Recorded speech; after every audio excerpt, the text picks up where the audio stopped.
Hello students, welcome to triple A bright academy. Students, अपने weekly current affair series को continue करते हुए आज 17 से 23 मई के करंट अफेयर्स को डिस्कस करेंगे। सभी इंपॉर्टेंट पॉइंट्स को कवर करने की कोशिश की जाएगी। अगर आप हमसे जुड़े रहना चाहते हैं, do subscribe our channel and press the bell icon. तो स्टार्ट करते हैं पहली न्यूज़ के साथ और देखते हैं कुछ इंपॉर्टेंट पॉइंट्स। तो पहली न्यूज़ हमारे पास उज मल्टीपर्पज प्रोजेक्ट की मॉडिफिकेशन को लेकर है। सेंट्रल गवर्नमेंट ने इस प्रोजेक्ट के अंदर कुछ मॉडिफिकेशंस अप्रूव की हैं। तो पहली बार उज है क्या? उज स्टूडेंट्स एक रिवर का नाम है। ये हमारे पास जम्मू कश्मीर की एक रिवर है और ट्रिब्यूटरी यानी कि सहायक नदी है किसकी? रावी रिवर की। ओके, रावी रिवर एक इंपॉर्टेंट रिवर है इंडिया के लिए और उसकी सहायक नदी है उज। देखिए, मल्टीपर्पज प्रोजेक्ट होता क्या है कि इसके ऊपर एक डैम बनेगा, उससे इलेक्ट्रिसिटी बनाई जाएगी, उसके थ्रू हमारे पास इरिगेशन का काम भी किया जाएगा, फ्लड मैनेजमेंट का काम भी किया जाएगा। तो इस तरह से होता है मल्टीपर्पज प्रोजेक्ट। देखिए, जब भी हम बात करते हैं रावी रिवर की तो याद रखना, Ravi river is a part of Indus water treaty. अब ये इंडस वाटर ट्रीटी क्या है ये समझिए। इंडस एक इंपॉर्टेंट रिवर है हमारे पास एशिया के अंदर। Okay, so Indus water treaty में हमारे पास अगर हम बात करें, दो कंट्रीज इन्वॉल्व हैं, एक तो है इंडिया और दूसरा है पाकिस्तान। छह नदियों के पानी को लेकर इसमें समझौता किया गया था। इसमें ये कहा गया था कि इंडस, चेनाब और झेलम, मैं फिर से रिपीट करता हूँ, इंडस, चेनाब और झेलम का जो मेजोरिटी वाटर है, ज़्यादातर पानी है वो पाकिस्तान को मिलेगा। रावी, ब्यास और सतलुज का ज़्यादातर पानी जो है वो इंडिया को मिलेगा। तो रावी जो है वो भारत के हिस्से में आने वाली एक नदी है, ये आप याद रखेंगे। अंडर इंडस वाटर ट्रीटी जो साइन हुई थी 1960 में, जिसको इंडिया की तरफ से साइन किया था पंडित जवाहरलाल नेहरू जी ने। ये पॉइंट आप याद रखेंगे। देखिए, डैम्स को लेकर कैसे क्वेश्चन आता है, आपसे पूछ लेंगे कि उज जो प्रोजेक्ट है वो भारत के कौन से राज्य यूनियन टेरिटरी में है, तो आप आंसर करेंगे that is in the union territory of Jammu and Kashmir. चलिए, उसी तरह का एक क्वेश्चन मैं आपसे पूछ लेता हूँ, कमेंट सेक्शन में रिप्लाई कीजिएगा। बगलीहार डैम भारत में हमारे पास स्थित है, जम्मू कश्मीर के अंदर।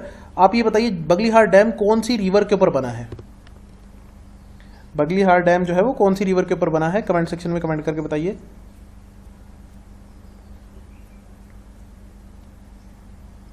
ओके स्टूडेंट, बगलीहार डैम बना है चेनाब रिवर के ऊपर। जी हाँ, याद रखेंगे, बगलीहार डैम बना है चेनाब रिवर के ऊपर। नेक्स्ट हमारे पास loan agreement with AIIB and World Bank. देखिए, गवर्नमेंट ऑफ इंडिया और वेस्ट बंगाल ने हमारे पास दो एंटिटी से लोन के लिए अप्लाई किया है। एक तो है AIIB, Asian infrastructure investment bank, and World bank, second one is world bank. दोनों का जो लोन है वो किस लिए यूटिलाइज किया जाएगा? दोनों की तरफ से जो लोन मिलेगा उसको यूटिलाइज किया जाएगा वेस्ट बंगाल के इरिगेशन और फ्लड मैनेजमेंट प्रोजेक्ट के लिए। और देखिए, समझने की कोशिश कीजिएगा, यहाँ पर हम बात करने जा रहे हैं दामोदर वैली कमांड एरिया, जहाँ पर फ्लड मैनेजमेंट करनी है। दामोदर एक्चुअली एक रिवर का नाम है जो कि ओरिजिनेट होती है झारखंड से और बाद में एंट्री लेती है वेस्ट बंगाल में। इसको स्टूडेंट हमारे पास रिवर ऑफ सोरो भी कहा जाता है, क्योंकि काफ़ी हद तक इसकी वजह से बाढ़ वगैरह देखने को मिलती है। तो उसके लिए मैनेजमेंट करना चाहता है वेस्ट बंगाल, तो उसी के लिए वर्ल्ड बैंक और एशियन इंफ्रास्ट्रक्चर इन्वेस्टमेंट बैंक यहाँ पर क्या कर रहे हैं? लोन प्रोवाइड कर रहे हैं। तो आई गेस ये पॉइंट आपको समझ आ गया होगा कि दो एंटिटीज हमारे पास लोन प्रोवाइड कर रही हैं। अगर हम बात करें स्टूडेंट AIIB की, एशियन इंफ्रास्ट्रक्चर इन्वेस्टमेंट बैंक की, तो इसको एस्टेब्लिश किया गया है रिसेंटली, हाल ही के कुछ सालों में चाइना के द्वारा, ताकि वो वर्ल्ड बैंक के एक राइवल के रूप में इसको एस्टेब्लिश कर सके। वर्ल्ड बैंक का एक प्रतिद्वंदी आप समझ लीजिए AIIB है, Asian infrastructure investment bank. Okay, Asian infrastructure investment bank की बात करें तो इसका हेडक्वार्टर बीजिंग में है, बीजिंग चाइना। इसके प्रेसिडेंट है जिन लिकैन। आप स्टूडेंट मुझे कमेंट सेक्शन में कमेंट करके बताइए कि AIIB, Asian infrastructure investment bank के करंटली कितने मेंबर कंट्रीज हैं? जल्दी से कमेंट सेक्शन में कमेंट करके बताइए कि how many member countries are there with AIIB।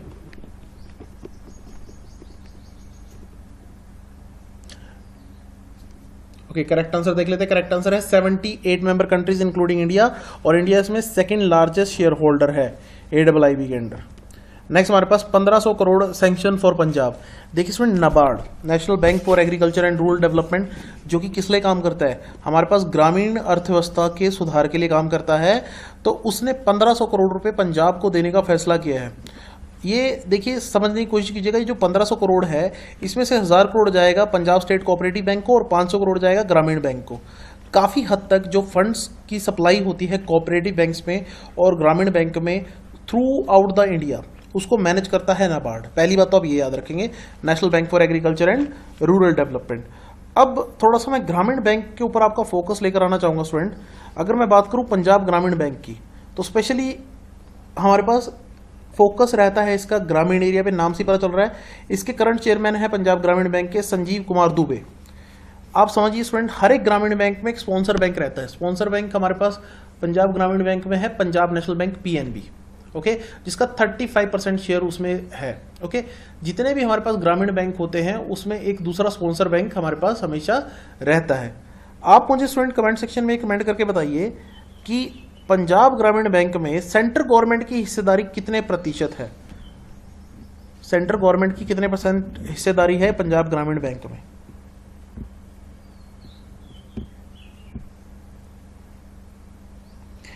Okay students, Punjab ग्रामीण बैंक में सेंट्रल गवर्नमेंट की हिस्सेदारी है 50%, और हर एक ग्रामीण बैंक में सेंट्रल गवर्नमेंट की जो हिस्सेदारी रहती है वो हमारे पास हर एक ग्रामीण बैंक में 50% रहती है। चाहे मान लीजिए कोई भी ग्रामीण बैंक है, जैसे सर्व हरियाणा ग्रामीण बैंक है, तो उसके अंदर भी सेंट्रल गवर्नमेंट की हिस्सेदारी कितनी होगी, that will be 50%। Okay, next हमारे पास Andhra Pradesh government form 5 member panel to probe Vizag gas leak. आपको पता होगा स्टूडेंट, कुछ टाइम पहले, अभी कुछ दिनों पहले विशाखापट्टनम में हमारे पास एलजी पॉलीमर इंडिया के प्लांट से गैस लीकेज हुई थी, स्टायरीन गैस, जिसकी वजह से कुछ लोगों की डेथ हो गई थी। अब आप समझने की कोशिश कीजिए, पहला क्वेश्चन जो मेरे लिए इंपॉर्टेंट बन जाता है वो है गैस का नाम, स्टायरीन गैस। दूसरा, कमेटी को लीड कौन करेंगे यहाँ पे, नीरव कुमार प्रसाद, जो कि ये डिटेल रिपोर्ट देंगे कि इस सब के लिए कौन कौन लोग रिस्पॉन्सिबल हैं। ओके, आप स्टूडेंट समझिए कि अगर जब भी हम स्टायरीन गैस की बात करते हैं तो बहुत बड़े लेवल पर इसका यूज़ किया जाता है पॉलीमर इंडस्ट्री में। इसको हम केमिकल फॉर्मूले के रूप में अगर बात करें तो C8H8 and it is a derivative of benzene. ये बेंजीन का एक डेरिवेटिव है। ओके, विशाखापट्टनम की अगर मैं बात करूं स्टूडेंट तो बहुत ही फेमस सिटी है भारत की। इसको सिटी ऑफ डेस्टिनी और जेवल ऑफ जेवल ऑफ ईस्ट कोस्ट भी कहा जाता है। चलिए, आप मुझे बहुत से सिंपल से क्वेश्चन का आंसर करके बताइएगा कमेंट सेक्शन में कि एलजी कौन सी कंट्री से ओरिजिनेटेड एक कंपनी है। एलजी कौन सी कंट्री से ओरिजिनेटेड एक कंपनी है, जल्दी से कमेंट सेक्शन में कमेंट करके बताइए।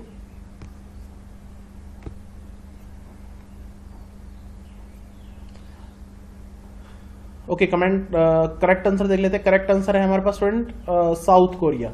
साउथ कोरिया के सियोल में, सियोल आपको पता होगा साउथ कोरिया की राजधानी, वहां पर एलजी का हेडक्वार्टर है। ओके, नेक्स्ट हमारे पास बेंजामिन नेतन्याहू 5वीं बार शपथ ले चुके हैं as a prime minister of Israel. देखिए, इजराइल स्टूडेंट बहुत ही तेजी से आगे बढ़ती हुई एक कंट्री, तो इजराइल के 5वीं बार प्रधानमंत्री बने हैं बेंजामिन नेतन्याहू। पेपर पॉइंट में सीधा सीधा क्वेश्चन। बेंजामिन की बात इजराइल की बात करें तो इजराइल हमारा एक स्ट्रॉन्ग अलाई है, बहुत टाइम से हमारा सपोर्ट करता है इजराइल। कैपिटल है जेरूसलम, करेंसी है न्यू शकील, और लैंग्वेज जो यहाँ पर यूज़ की जाती है इजराइल में वो है हिब्रू। जो इजराइल में लैंग्वेज यूज़ की जाती है वो है हिब्रू। आप स्टूडेंट मुझे कमेंट सेक्शन में कमेंट करके बताइए कि इजराइल ने अपने आप को एज अ इंडिपेंडेंट कंट्री के रूप में किस ईयर में एस्टेब्लिश किया, यानी किस ईयर में हमें Israel as a independent country देखने को मिला।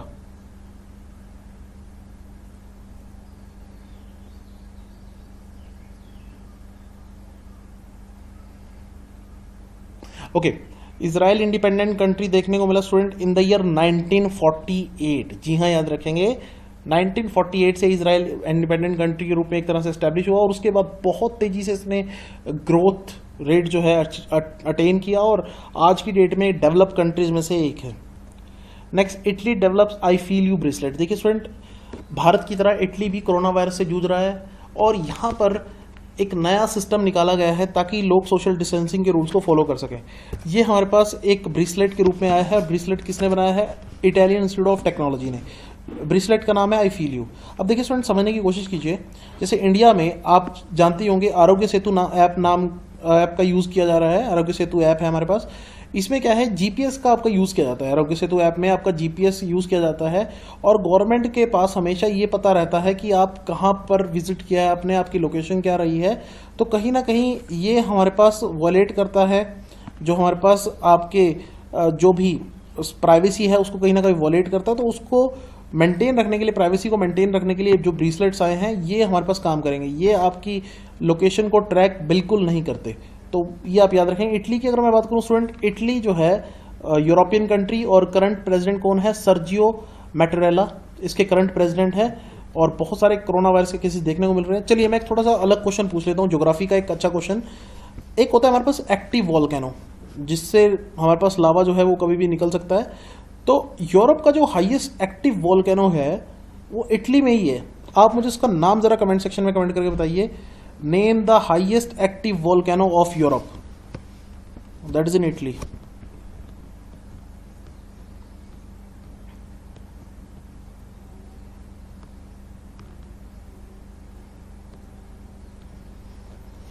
ओके, करेक्ट आंसर है स्टूडेंट माउंट इटना। जी हाँ, याद रखेंगे Mount Etna highest active volcano of Europe, that is in Italy. Next, Canara Bank launches special gold loan business vertical. देखिए स्टूडेंट, यहाँ पर कोरोना वायरस के टाइम पर लोगों की हेल्प करने के लिए कैनरा बैंक ने एक नई स्कीम यहाँ पर लेकर आए हैं। ये लोग फाइनेंशियल नीड्स को सपोर्ट करने के लिए, तो ये क्या कह रहे हैं कि गोल्ड के बेसिस पर लोन देंगे और जो रेट ऑफ इंटरेस्ट है वो बहुत कम रहेगा, that will B 7.85% per annum. Okay, तो कैनरा बैंक की अगर मैं बात करूं स्टूडेंट, इंडिया का एक पब्लिक सेक्टर बैंक है, सरकारी बैंक है, जिसके करंट चेयरमैन कौन है? टी मनोहरन। हेडक्वार्टर इसका बेंगलुरु में है। ओके, एक पब्लिक सेक्टर बैंक है हमारे पास कैनरा बैंक। चलिए, आप मुझे कमेंट सेक्शन में स्टूडेंट ये कमेंट करके बताइए कि रिसेंटली कौन से पब्लिक सेक्टर बैंक का मर्जर हुआ है कैनरा बैंक में।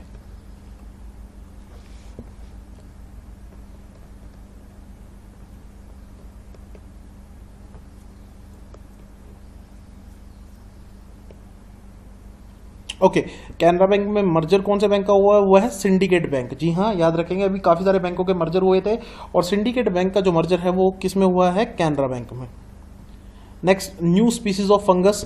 तो फंगस की एक नई स्पीसीज यहाँ पर डिस्कवर की गई है जिसका नाम रखा गया है ट्रोलोगोमाइसिस ट्विटरी। तो यहाँ पर ये नाम इसका रखा गया है, थोड़ा सा आप प्रोनाउंस करके देख लीजिएगा।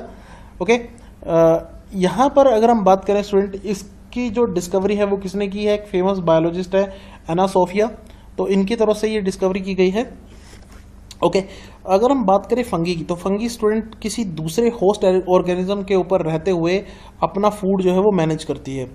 पैरासाइटिक फंगस है एक तरह से, और फंगस एक यूकैरियोटिक ऑर्गेनिज्म है, ये भी आप याद रखेंगे, फंगस एक यूकैरियोटिक ऑर्गेनिज्म है। ओके, चलिए जी, वर्ल्ड हाइपरटेंशन डे ऑब्जर्व किया गया 17 मई को। थीम रही major your blood pressure, control it, live longer. देखिए स्टूडेंट, ब्लड प्रेशर की जो प्रॉब्लम है हमारे पास, बीपी की जो प्रॉब्लम है, हाइपरटेंशन की प्रॉब्लम, वो दिनों दिन भारत में और पूरे विश्व में बढ़ती जा रही है। आप एक चीज़ समझने की कोशिश कीजिए, जब जो हार्ट है हमारा वो पंपिंग या तो नॉर्मल रेट से तेजी से करने लगे या स्लो हो जाए तो उसको हम हाइपरटेंशन का नाम दे देते हैं। तो देखिए, समझिए यहाँ पे कि हाइपरटेंशन हमारे पास क्या होता है। देखिए किस तरह से काम होता है कि आर्टरीज जो हैं वो हमारे पास ब्लड को हार्ट से हमारे पास बॉडी के दूसरे ऑर्गन तक लेकर जाती है। Artery take away blood from the heart. तो जब उनके अंदर जो पंपिंग है वो सही तरीके से नहीं होती, that is known to be hypertension. आप मुझे स्टूडेंट कमेंट सेक्शन में कमेंट करके बताइए कि लार्जेस्ट आर्टरी ह्यूमन बॉडी में कौन सी है, उसका नाम क्या है? Name of the largest artery in the human body.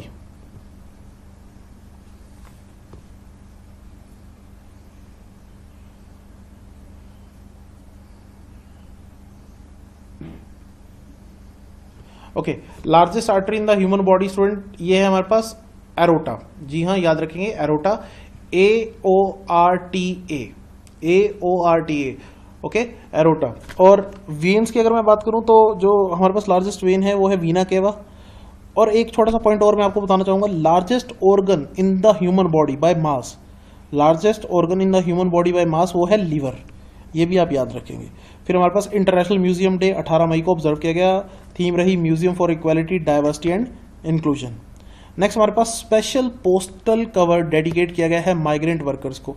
Student, corona virus के टाइम पर सबसे ज़्यादा अगर किसी ने सफ़र किया है तो आई गेस आप लोगों को पता ही होगा, वो है माइग्रेंट वर्कर्स, जिन्हें बिल्कुल भी गवर्नमेंट की तरफ से कोई प्रॉपर हेल्प नहीं मिली ताकि वो अपने एरियाज तक, अपने घर तक पहुंच सके, और बहुत बड़े लेवल पे मिसमैनेजमेंट हुई और अल्टीमेटली इन्होंने बहुत बड़े लेवल पे सफ़र किया। इन लोगों ने जो पूरी सोसाइटी के लिए काम करते हैं, सोसाइटी उनके लिए कुछ भी काम नहीं कर पाई, ये बड़ी दुख की बात है। तो यहाँ पर क्या हुआ है कि इंडिया पोस्ट ने यहाँ पर एक उनके लिए एक पोस्टल कवर डेडिकेट किया है, तो इससे कुछ उन्हें कोई ज़्यादा फायदा तो नहीं होने वाला। चलिए, आप पेपर पॉइंट से याद रखेंगे। और 5 माइग्रेंट वर्कर्स जो डिफरेंट सेक्टर है उनको कवर किया गया है, जैसे कंस्ट्रक्शन सेक्टर से है, taxi driver, jewellery craftsman, tailor, इन सबको यहाँ पर पोस्टल कवर में कवर किया गया है। इंडिया पोस्ट की अगर मैं बात करूं स्टूडेंट, भारतीय डाक, इसको एस्टेब्लिश किया गया था 1854 में। जी हाँ, 1854 में बाय लॉर्ड डलहौजी। ओके, इसके अलावा मध्य प्रदेश जो है हमारे पास, उसने कैंपेन लॉन्च की है माइग्रेंट वर्कर्स के लिए, जिसका नाम है चरण पादुका। इसमें क्या होगा कि जो भी माइग्रेंट लेबर मध्य प्रदेश से होकर गुजरेंगे उनको मध्य प्रदेश सरकार शूज और स्लीपर प्रोवाइड करेगी। ओके, चलिए मैं आपसे क्वेश्चन पूछता हूँ स्टूडेंट, जो इससे पहले एसएससी ऑलरेडी प्रीवियस एग्जाम्स में पूछ चुकी है। आप मुझे स्टूडेंट कमेंट सेक्शन में ये कमेंट करके बताइए कि जब भी हमें किसी को लेटर भेजना होता है हम उसमें पिन कोड का यूज करते हैं, 6 डिजिट का पिन कोड होता है। पिन कोड का सिस्टम भारत में कब लागू किया गया था? आप ईयर मुझे कमेंट सेक्शन में कमेंट करके बताइए, पिन कोड का जो सिस्टम है वो भारत में कब लागू किया गया था?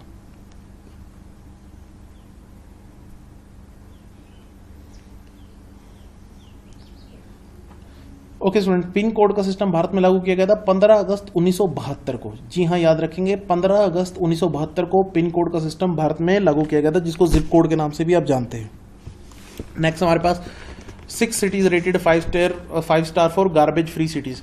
तो गार्बेज फ्री सिटीज की एक लिस्ट निकाली गई है हरदीप सिंह पुरी, जो कि मिनिस्टर हैं हमारे पास, यूनियन मिनिस्टर हैं, उनके द्वारा। तो उन्होंने यहाँ पर 6 शहरों को जगह दी गई है। उनका नाम है अंबिकापुर, राजकोट, सूरत, मैसूरू, इंदौर एंड नवी मुंबई। देखिए स्टूडेंट, स्वच्छ सर्वेक्षण के दौरान ये सब चीज़ों के बारे में हमारे पास ऐसी इन्फॉर्मेशन मिलती है, और ये सब शुरू हुआ था आफ्टर द स्वच्छ भारत कैंपेन। स्वच्छ भारत अभियान हमारे पास भारत में शुरू हुआ था। इसका मेन टारगेट था कि भारत को ओपन डेफिकेशन फ्री बनाना, खुले में शौच मुक्त भारत बनाना। बाद में कई सारे प्रोग्राम्स को इसके साथ जोड़ दिया गया। तो आप ये 6 शहरों के नाम याद रखेंगे, सीधा सीधा question for the examination point of view. Next, army ने एक अनोखा तरीका निकाला है ज़्यादा से ज़्यादा लोगों को आर्मी के साथ जोड़ने के लिए। इसको यहाँ पर नाम दिया गया है 3 ईयर शॉर्ट सर्विस स्कीम। देखिए स्टूडेंट, बहुत से लोग ऐसे होते हैं जो लाइफ में एक्सपीरियंस करना चाहते हैं कि आर्मी के अंदर रहकर कैसा रहता है, लाइफ कैसी होती है, कि अगर मैं आर्मी ऑफिसर हूं या आर्मी के अंदर काम कर रहा हूं तो लाइफ कैसी होती है। तो बहुत से लोग एक्सपीरियंस करना चाहते हैं, लेकिन वो हमेशा के लिए आर्मी को एज अ कैरियर नहीं चुन सकते। तो उनके लिए आर्मी लेकर आई है टूर ऑफ ड्यूटी। इसमें 3 ईयर्स का एक शॉर्ट सर्विस सिस्टम रहेगा, और आपको बहुत सारी फैसिलिटीज मिलेंगी during the short service. Okay, इसमें जो सिलेक्शन क्राइटेरिया है वो उसी तरह से काफ़ी ज़्यादा टफ ही रहेगा। आपको फिजिकली स्ट्रॉन्ग होना पड़ेगा, तभी आपको यहाँ पर सिलेक्ट किया जाएगा for the tour of duty. ये सब इन्फॉर्मेशन किसने दी है? ये सब इन्फॉर्मेशन दी है हमारे पास आर्मी के जनरल या chief of army staff Manoj Mukund Naravane ji ने। देखिए, आर्मी के बारे में अगर हम बात करें, इससे आर्मी को क्या फ़ायदा होगा? देखिए, जो लोग कुछ टाइम के लिए यहाँ पर ज्वाइन करेंगे उनको पेंशन फैसिलिटी नहीं मिलेगी, तो अल्टीमेटली बहुत से युवा इससे जुड़ेंगे।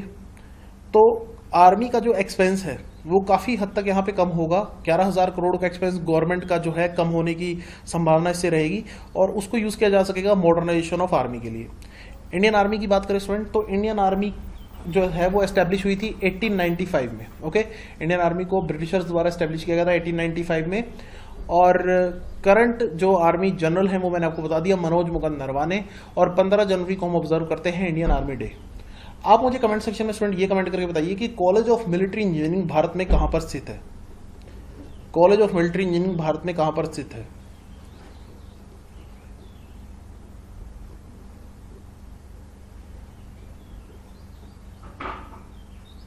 ओके, करेक्ट आंसर देख लेते हैं। करेक्ट आंसर है हमारे पास Pune. College of Military Engineering, इसके बारे में हम पिछले लेक्चर्स में बात कर चुके हैं, पिछली वीडियोस में। ये हमारे पास पुणे में स्थित है।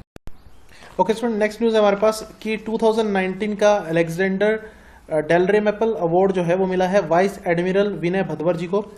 ये उन्हें अवार्ड इसलिए मिला है क्योंकि उन्होंने जो हाइड्रोग्राफी में काम किया था वो दूर से ज़्यादा ही एक्सीलेंट था। तो हाइड्रोग्राफी की अगर मैं बात करूँ, हाइड्रोग्राफी का मतलब क्या होता है कि physical features of ocean, seas, coastal areas, lakes, rivers, उनके बारे में पता करना, इंफॉर्मेशन कलेक्ट करना, that is known to be hydrography. Okay, तो अगर हम बात करें बहुत अच्छे लेवल पर उन्होंने काम किया, तो इसी वजह से यूके हाइड्रोग्राफिक ऑफिस की तरफ से ये अवार्ड उन्हें दिया गया है। ओके, जब भी हम बात करते हैं स्टूडेंट शिप्स वगैरह की, तो शिप में हमारे पास एक इक्विपमेंट बहुत बड़े लेवल पे यूज होता है जिसका नाम है सोनार। अगर आपने थोड़ा सा भी सुना हो तो जल्दी से मुझे आप कमेंट सेक्शन में सोनार की फुल फॉर्म जरा कमेंट करके बता दीजिए। What is the full form of sonar?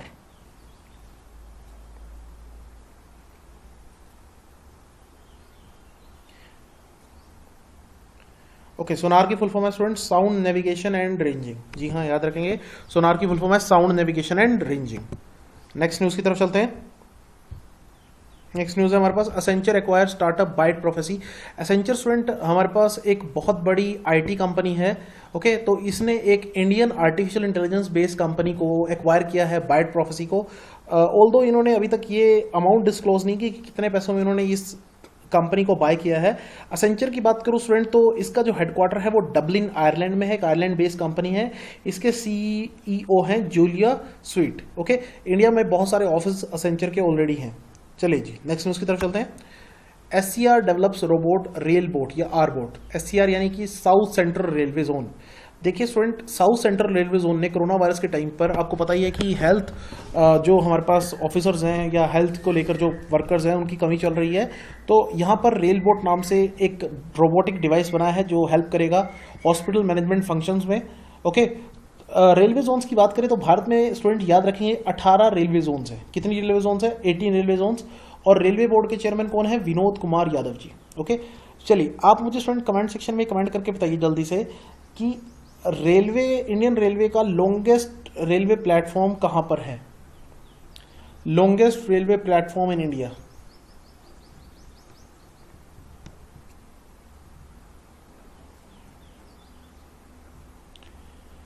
Okay, longest railway platform student Bharat में कहां पर है? Gorakhpur platform. Gorakhpur platform longest railway platform in India. Next student, ban on the use of saliva to shine the ball. So international cricket council जो cricket की regulatory body है उसने एक committee constitute की थी जिसको लीड कौन कर रहे थे? अनिल कुंबले। तो उन्होंने क्या कहा है कि कोरोना वायरस अभी चल रहा है तो सलाइवा का यूज बिल्कुल प्रोहिबिटेड है बॉल को शाइन करने के लिए। जनरली आपने अगर कभी स्पोर्ट्स देखा हो, क्रिकेट को देखा हो, तो आपको पता होगा कि बॉल को शाइन किया जाता है सलाइवा का यूज करके ताकि बॉल स्विंग कर सके। तो यहाँ पर क्या कहा गया कि स्वेट का आप यूज कर सकते हैं लेकिन सलाइवा का यूज अलाउड नहीं होगा। आईसीसी की बात करें तो क्रिकेट की रेगुलेटरी बॉडी, ओके, इसके करंट चेयरमैन है शशांक मनोहर, हेडक्वार्टर है दुबई यूएई। आप स्टूडेंट जल्दी से कमेंट सेक्शन में मुझे आईसीसी के सीईओ का नाम जरा कमेंट करके बताइए। Who is the current CEO of ICC, chief executive officer?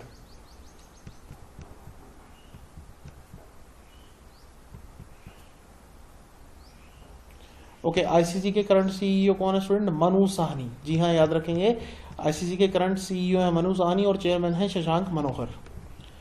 Next student, एक बहुत ही अच्छी खबर, अगर हम बात करें 12,000 हॉर्स पावर का इलेक्ट्रिक लोकोमोटिव भारत में बनाया गया है। लोकोमोटिव आपको समझती हैं कि रेल के इंजन के बारे में बात हो रही है।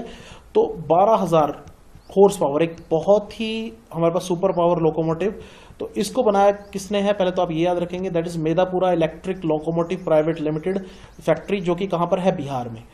इस फैक्ट्री के अंदर अगर हम बात करें 74% जो शेयर हैं वो एक फ्रेंच कंपनी एल्स्टॉम के हैं और 26% शेयर इंडियन रेलवेज के हैं। तो बेसिकली एक फॉरेन कंपनी ने इंडिया में प्लांट लगाकर हेल्प की है इंडिया की इस लोकोमोटिव को बनाने में। ये लोकोमोटिव रन कहां से कहां तक किया? दीनदयाल उपाध्याय रेलवे स्टेशन से हमारे पास शिवपुर तक। अब भारत विश्व में 6ठी कंट्री बन चुका है जिसके पास खुद का एक indigenously built high power locomotive है, high power horse power locomotive है। ओके, चलिए यहाँ पर हमने बात की स्टूडेंट अभी न्यूज़ में दीनदयाल उपाध्याय जी की, जो कि बीजेपी के एक फाउंडिंग मेंबर में से एक माने जाते हैं। ओके, तो आप मुझे कमेंट सेक्शन में कमेंट करके बताइए कि इनके बर्थडे को हम ऑब्जर्व करते हैं अंत्योदय दिवस। तो भारत में अंत्योदय दिवस कब सेलिब्रेट किया जाता है, कब ऑब्जर्व किया जाता है? डेट आप कमेंट करके बताइए जल्दी से।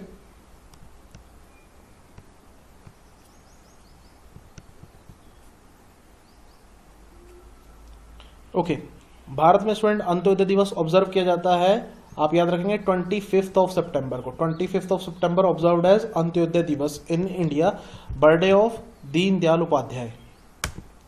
नेक्स्ट, एजुकेशन सेक्टर को बूस्ट करने के लिए निर्मला सीतारमन जी ने कुछ अनाउंसमेंट्स की हैं। देखिए स्टूडेंट, अनाउंसमेंट तो पहले भी बहुत हो चुकी हैं। अगर आपने सुना ही होगा आत्मनिर्भर अभियान के तहत काफ़ी सारी अनाउंसमेंट्स हुई हैं, लेकिन उसमें हमारे पास कहीं ना कहीं गवर्नमेंट ने जो हमारे पास मिडिल इनकम ग्रुप है, जो हमारे पास मध्यम वर्ग है, उसको कहीं ना कहीं इग्नोर कर दिया है। क्योंकि जो लोग हमारे पास सैलरीड पर्सन हैं, जो लोग सैलरी के ऊपर काम कर रहे हैं, उनके बारे में कहीं भी कोई भी बात नहीं की गई। सिर्फ इंडस्ट्रीज को लोन देने के बारे में बात की गई है और फार्मर के बारे में बात की गई है, लेकिन जो मिडिल इनकम ग्रुप है उसको फिर से गवर्नमेंट ने इग्नोर कर दिया गया है। ओके, तो जो स्कीम्स के बारे में अभी तक गवर्नमेंट ने बात की है वो स्कीम्स भी कुछ ऐसा है कि जैसा बजट में अनाउंसमेंट होती हैं, तो देखते हैं कि ये स्कीम ग्राउंड लेवल पर काम कर पाती हैं या नहीं, ये आने वाला टाइम ही बता पाएगा। एजुकेशन सेक्टर में क्या किया है वो हम देख लेते हैं। एक ई विद्या नाम से एक पोर्टल लॉन्च किया गया है, ओके, जिसमें हमारे पास मल्टी मोड एक्सेस होगा टू एजुकेशन। ओके, दीक्षा नाम से हमारे पास एक प्लेटफॉर्म होगा, one nation one digital platform, ये हमारे पास ई कंटेंट अवेलेबल कराएगा। ओके, नेक्स्ट हमारे पास one class one channel, 1st to 12th तक लेकर हर क्लास के लिए एक स्पेशलाइज चैनल बनाया जाएगा, और स्वयं नाम से यहाँ पर ऑनलाइन कोर्सेज होंगे। तो स्वयं की फुल फॉर्म आप याद रखेंगे, study webs of active learning for young aspiring minds. Okay, फिर हमारे पास एक कम्युनिटी रेडियो होगा and CBSE Shiksha Vani podcast, इसका यूज़ किया जाएगा। और मनोदर्पण एक इनिशिएटिव लॉन्च किया गया है जिसमें जो स्टूडेंट्स हैं, जो टीचर्स हैं, वो हमारे पास गवर्नमेंट से किसी भी हेल्प की डिमांड कर सकते हैं, गवर्नमेंट से अपनी प्रॉब्लम्स को डिस्कस कर सकते हैं। तो ऐसा सब कुछ बताया गया है। ओके, चलिए, video KYC facility for customer. देखिए, भारत का पहला ऐसा बैंक बना है Kotak Mahindra bank during the corona virus, जिसने क्या कहा है कि जो नो योर कस्टमर की एक हमारे पास यहाँ पर रिक्वायरमेंट होती है अकाउंट सेविंग अकाउंट खोलने के लिए, उसको वो हमारे पास वीडियो कॉन्फ्रेंसिंग के थ्रू कन्वे कर देंगे। वीडियो कॉन्फ्रेंसिंग के थ्रू आपको ये जो फैसिलिटी है वो अवेलेबल रहेगी। कोटक महिंद्रा बैंक की बात करूँ तो इंडिया के लीडिंग प्राइवेट बैंक में से एक है, जिसके MD और CEO हैं Uday Kotak. Know your customer student किस लिए लॉन्च किया गया था? ताकि मनी लॉन्ड्रिंग को रोका जा सके। मनी लॉन्ड्रिंग क्या होता है? Illegal channelisation of money. Next हमारे पास इंपॉर्टेंट न्यूज, गोविंदा राजुलू, जी हाँ याद रखें, गोविंदा राजुलू, इनको अपॉइंट किया गया है नाबार्ड का नया चेयरमैन, और ये जगह लेंगे हर्ष कुमार बनवाला की। देखिए, इनका जो कार्यकाल है वो 2 साल का रहेगा। और देखिए, इसमें नाबार्ड के बारे में हम बहुत बार बात करते हैं। नाबार्ड एक ऐसी बॉडी है जो भारत में कोऑपरेटिव बैंक्स को और RRBs को रेगुलेट करने का काम करती है, और साथ ही साथ हमारे पास जो रूरल इंफ्रास्ट्रक्चर है उसको भी कहीं ना कहीं बूस्टअप करने की जो रिस्पॉन्सिबिलिटी है वो भी नाबार्ड की ही रहती है। ओके, तो ये आप याद रखेंगे। नेक्स्ट, वर्ल्ड बी डे, जो मधुमक्खियों को लेकर हमारे पास डे ऑब्जर्व किया जाता है, डेट जोन 20th में। ये हमारे पास बर्थ एनिवर्सरी होती है एंटन जेंसा की। देखिए, बीज की अगर मैं बात करूं स्टूडेंट, बीज बहुत हद तक रिस्पॉन्सिबल है पॉलिनेशन को लेकर, तो काफ़ी हद तक इनका जो हमारे पास इकोसिस्टम में कॉन्ट्रीब्यूशन है वो बहुत इंपॉर्टेंट है। थीम जो रही वो रही सेव द बीज, 2020 की जो थीम रही, और 20 मई को हम ऑब्जर्व करते हैं वर्ल्ड मेट्रोलॉजी डे, तो इसकी थीम भी आप याद रखेंगे, मेजरमेंट फॉर ग्लोबल ट्रेड। चलिए, मेट्रोलॉजी की बात हो रही है तो एक क्वेश्चन पूछ लेता हूं मैं आपसे। आप स्टूडेंट कमेंट सेक्शन में मुझे कमेंट करके बताइए कि Indian institute of tropical metrology ये भारत में कहां पर स्थित है? Indian institute of tropical metrology Bharat में कहां पर स्थित है? जल्दी से कमेंट सेक्शन में कमेंट करके बताइए।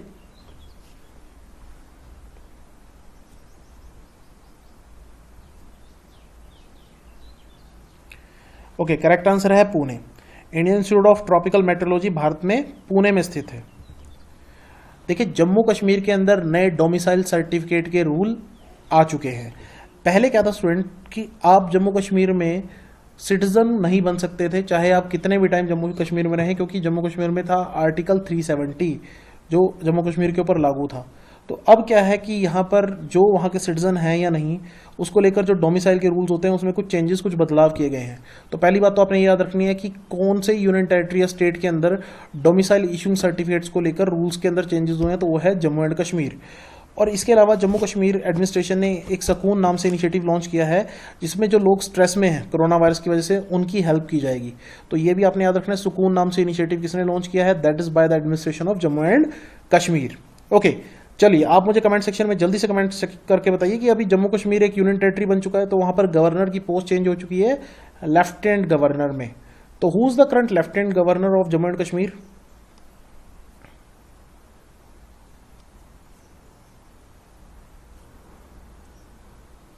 ओके, जम्मू कश्मीर के करंट लेफ्टिनेंट गवर्नर है GC Murmu, Girish Chandra Murmu is the current lieutenant governor of Jammu and Kashmir. Next हमारे पास एक अच्छी खबर, 100% solarisation of Konark sun temple. देखिए स्टूडेंट, सेंट्रल गवर्नमेंट ने कोणार्क के सूर्य मंदिर की 100% सोलराइजेशन करने का फैसला लिया है। इवन जो कोणार्क टाउन है उड़ीसा में, उसकी भी जो एनर्जी की रिक्वायरमेंट है वो सोलर एनर्जी से फुलफिल की जाएगी, सन की एनर्जी से फुलफिल की जाएगी। सूर्य नगरी के नाम से इसको जाना जाता है। ओके, तो आप समझिए स्टूडेंट, जब हम बात करते हैं कोणार्क के सन टेम्पल की, वर्ल्ड फेमस टेम्पल है, इसको ब्लैक पगोड़ा भी कहा जाता है। ओके, और ये यूनेस्को वर्ल्ड हेरिटेज साइट भी है। तो आपसे मैं पूछ सकता हूँ कि कौन से टाउन को गवर्नमेंट 100% सोलराइज करने जा रही है? So that is Konark town, that is in the state of Odisha. चलिए, हमने बात की कोणार्क सन टेम्पल की, बहुत फेमस है, इवन इतना फेमस है कि भारत के करेंसी नोट्स पर भी दिखाई देता है। तो कौन सी वैल्यू के करेंसी नोट पर आपको कोणार्क का सन टेम्पल दिखाई देता है? जल्दी से कमेंट करके बताइए।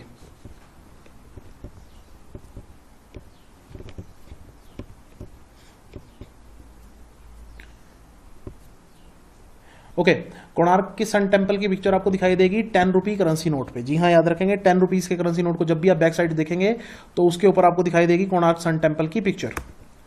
Next student, Airtel Africa e learning support. देखिए, हमारे पास भारतीय एयरटेल, एक भारत की जानी मानी कंपनी, उसकी जो अफ्रीकन डिवीजन है एयरटेल अफ्रीका, तो वो यूनिसेफ के साथ मिलकर, यूनिसेफ आपको पता होगा, यूनाइटेड नेशन चिल्ड्रन फंड, ये क्या काम करेंगे? ये जो हमारे पास अफ्रीका के 133 मिलियन बच्चे जो अभी स्कूल के अंदर प्रॉब्लम फेस कर रहे हैं कोरोना वायरस के चलते या कैश क्रंच के चलते, तो उनकी हेल्प करने के लिए डिजिटलाइजेशन का यूज़ यहाँ पर किया जाएगा। 13 कंट्रीज़ में ये प्रोग्राम चलाएंगे। तो मैं आपसे पूछ सकता हूँ कि कौन सी इंडियन एंटिटी यूनिसेफ के साथ मिलकर अफ्रीका के अंदर 133 मिलियन स्कूल गोइंग चिल्ड्रन की सपोर्ट के लिए आ गए हैं? तो वो है भारतीय एयरटेल की sub division Airtel Africa.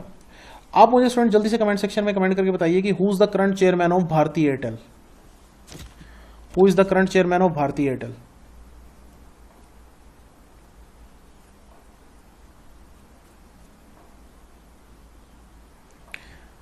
Okay, Sunil Bharti Mittal is the current chairman of Bharti Airtel.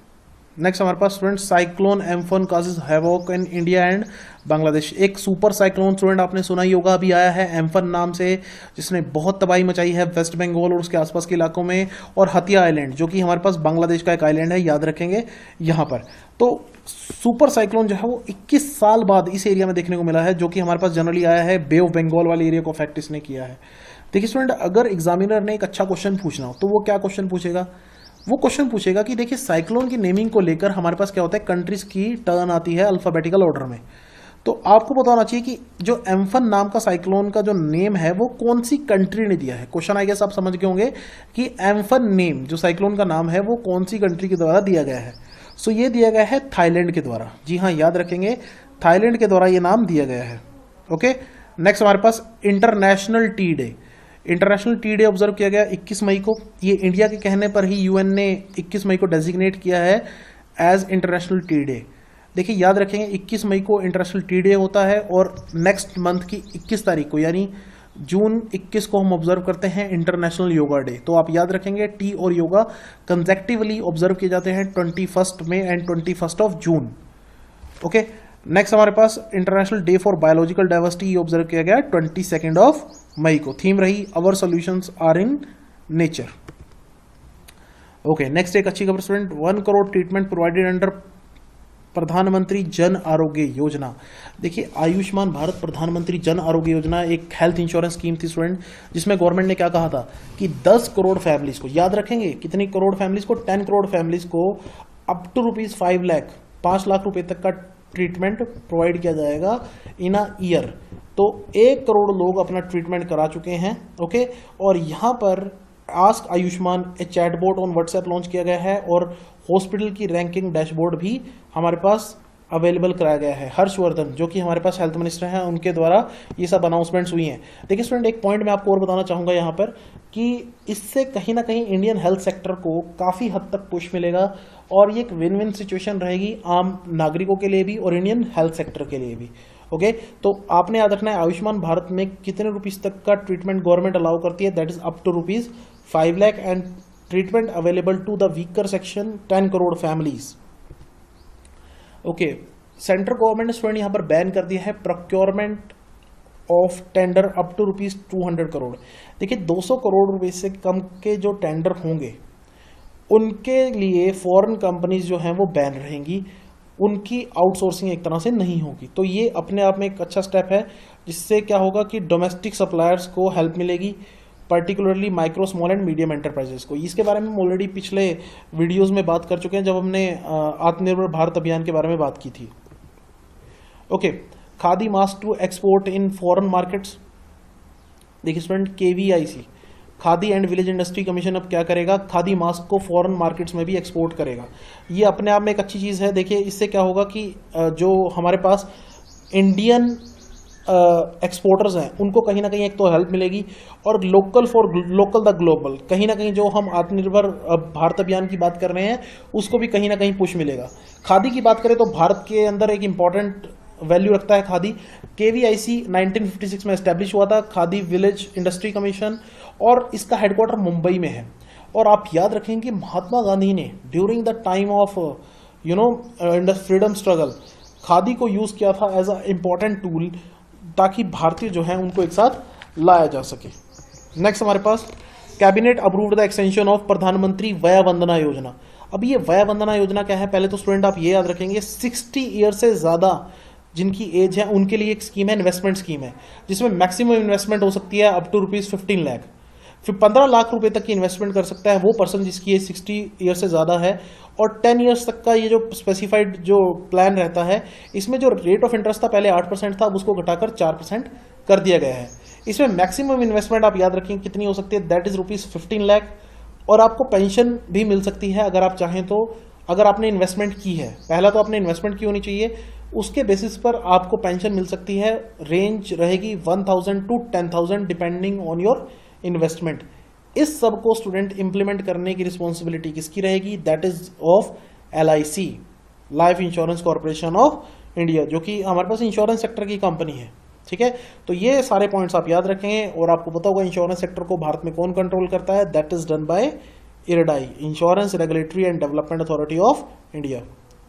Next हमारे पास RBI ने स्टूडेंट मॉनेटरी पॉलिसी हमारे पास रिलीज की है। तो मॉनेटरी पॉलिसी में आपको पता होना चाहिए रेट्स डिसाइड किए जाते हैं मॉनेटरी पॉलिसी कमेटी के द्वारा, जिसमें 6 मेंबर्स होते हैं। तो 6 मेंबर्स के नाम आप याद रखेंगे, वो हैं शक्तिकांता दास, पम्मी दुआ, रविंद्र ढोलकिया, जनक राज, माइकल पात्रा एंड चेतन घटे। तो ये 6 लोग हैं हमारे पास। ओके, तो जो नए रेट्स हैं वो एक बार हम देख लेते हैं जरा। ओके, तो पॉलिसी रेट अगर हम बात करें, रेपो रेट हमारे पास 4% कर दिया है, पहले 4.40 था, रिवर्स रेपो 3.35, MSF को कर दिया गया है 4.25, बैंक रेट है 4.25, CRR 3% and SLR going to be 18%। ओके, और यहाँ पर RBI ने एक और अनाउंसमेंट की है कि 2020-21 में फाइनेंशियल ईयर में भारत की जो ग्रोथ रेट है वो नेगेटिव रहने वाली है, यानी कि आपको प्रोग्रेस की कोई संभावना नहीं दिखाई दे रही। आप स्टूडेंट जल्दी से कमेंट सेक्शन में मुझे एक सिंपल से क्वेश्चन का आंसर कर दीजिए कि RBI के करंट गवर्नर है शक्तिकांता दास, उनका नंबर क्या है, कौन से नंबर के गवर्नर हैं, कौन सा नंबर है उनका, जल्दी से कमेंट सेक्शन में कमेंट करके बताइए।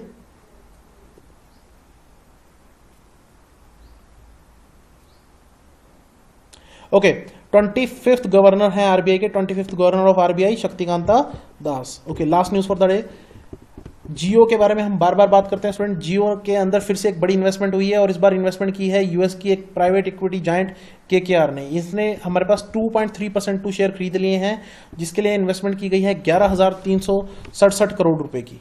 देखिए स्टूडेंट, जियो ने यहाँ पर कोरोना वायरस के दौरान भी बहुत बड़े लेवल पर इन्वेस्टमेंट्स को अट्रैक्ट किया है। ये अच्छी खबर है जियो के लिए।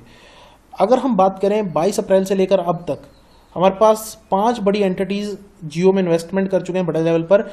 लास्ट वन इज KKR, लेकिन उससे पहले जो इन्वेस्टमेंट्स हुई हैं जरा उनके ऊपर भी एक बार जल्दी से क्विक रिकॉल कर लेते हैं। 22 अप्रैल को फेसबुक ने 9.9% शेयर खरीदे थे, फिर सिल्वर लेक ने 1.15%, फिर Vista equity partner 2.32% and then General Atlantic 1.34%. So these are the major investment in Reliance Jio platform. That is a good news for that particular entity, Reliance Industries. तो ये थी student इस हफ्ते की important news. आशा करता हूँ आपको सब अच्छे समझ आया होगा। Thank you, have a nice day.